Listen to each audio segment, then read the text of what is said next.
Hello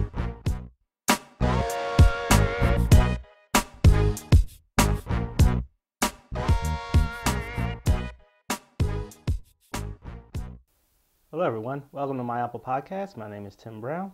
Thanks for tuning in for this next episode where today I'm going to focus on the Mac App Store. I haven't had a chance to talk about that yet.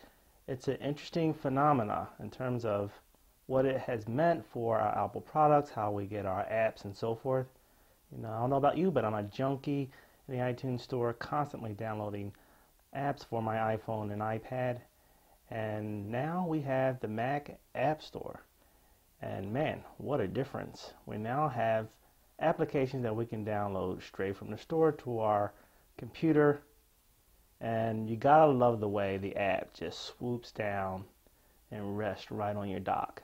It's pretty cool. It's kind of enticing in a way. It makes you want to spend more money.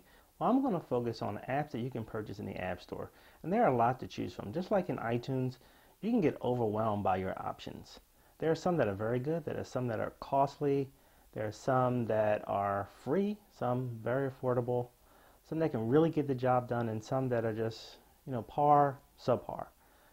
It can be very hard to weed through them. Likewise with the Mac App Store. Not as many apps in the iTunes Store, but nonetheless, you may find yourself wondering, what do I choose? For example, there are a lot of video converters in the Mac App Store. And from what I can see, most of them are subpar. There's one that I really like. It's called Leowo. Leowo Mac Video Converter. It is $49.99. No, correction, it is $4.99. And that's a steal. I said $49.99 because it's worth $49.99. I mean, this application can convert almost any video format into any other video format that you want. Formats for iPad, iPhone, Apple TV, Windows Phone, Android, PSP, you name it, it can do it. Xbox.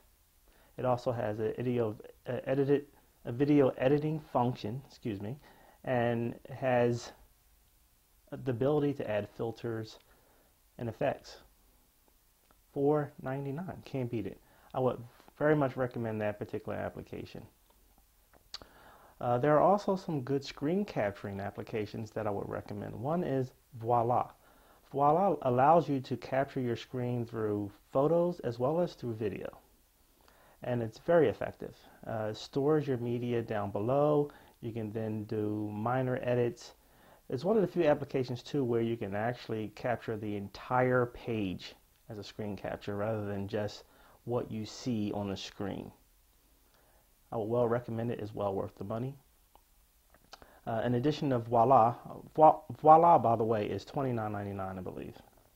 The other application that I like is Camtasia. Been around for a long time. A superb video capturing software. And it's $99.99. A little bit more expensive than your average app, but it does the job. And it's just perfect. You can import your video into your project. You can also choose to separate the video and the audio tracks out. You can add audio effects as well as video effects. And it exports the files in a compressed format that is a pretty good size. I mean, a lot of times I'm concerned, especially when I'm using Final Cut or other applications like that the file's going to be too big. And with this application, you wind up getting a nice compression with a very good quality video. Now, there are games also in the Mac App Store. I haven't found too many that I like right now, but there's one on the iPad that is very good. It is Pinball HD. And if you're familiar with Pinball HD, you know the graphics are absolutely amazing. They're 3D, they rotate. The interface is slightly different in the Mac App Store, however. When you download it to your desktop, you have to control the ball a little differently. Now, when you first get it, you may be confused that about how to get the ball to spring into the game.